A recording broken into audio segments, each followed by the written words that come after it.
സാധാരണക്കാർക്ക് തിരിച്ചടിയായി വീണ്ടും സബ്സിഡി ഇനങ്ങൾക്ക് സപ്ലൈകോ വില വർദ്ധിപ്പിച്ചിട്ടുണ്ട്. ജയ അരി, പച്ചരി, വെളിച്ചെണ്ണ, വൻപയർ ഈ 4 ഇനങ്ങൾക്കാണ് വില വർദ്ധിപ്പിച്ചിരിക്കുന്നത്.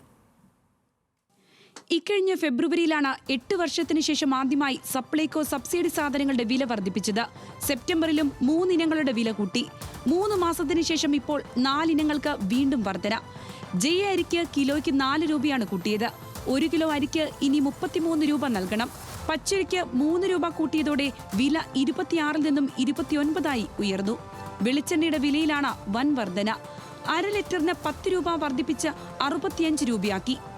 വൻപയറിന് 4 രൂപ കൂടി വില 75 നിന്നും 79 എത്ര ഉയർന്ന ആൾക്കാരാണെങ്കിലും അവർക്ക് അതിൻ്റെതായ വിഷമങ്ങൾ ഉണ്ടാവും. അപ്പോൾ എത്ര വില കൂടണോ അത്രയും അവരുടെ ജീവിത ചെലവ് കൂടുക എന്നല്ലാതെ ഇനിയൊരു താഴ്ച അവരുണ്ടാക്കും എന്നുള്ളത് തോന്നുന്നുമില്ല. വില വർദ്ധിച്ചാലും അവശ്യ സാധനങ്ങൾ വാങ്ങാതിരിക്കാനാവില്ലല്ലോ എന്നാണ് മിക്കവരുടെയും പ്രതികരണം. വില കൂടുതൽ മാത്രമല്ല, സപ്ലൈകോയിലെ സബ്സിഡി സാധനങ്ങൾ ആവശ്യത്തിന് കിട്ടാനില്ലാത്തതും പ്രശ്നമാണ്. കുറേ കാലമായിട്ട് 500 ഗ്രാം വാങ്ങുമ്പം സബ്സിഡി ഇല്ലാത്ത ഒരു 500 ഗ്രാം നമ്മൾ വേറെ വാങ്ങാൻ നിർബന്ധിതരാകുന്നുണ്ട്.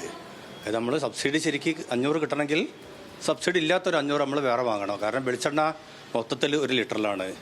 ഇന്നിപ്പം വെളിച്ചെണ്ണ സ്റ്റോക്ക് ഇല്ല ഇവിടെ.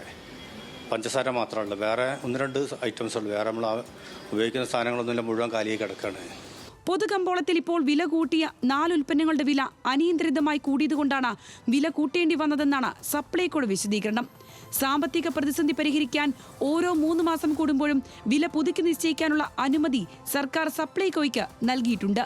ഇതിന്റെ അടിസ്ഥാനത്തിലാണ് കഴിഞ്ഞ വില വർധനയ്ക്ക് ശേഷം കൃത്യം 3 മാസം തികഞ്ഞപ്പോൾ അടുത്തത്. ന്യൂസ് മലയാളം, കോഴിക്കോട്.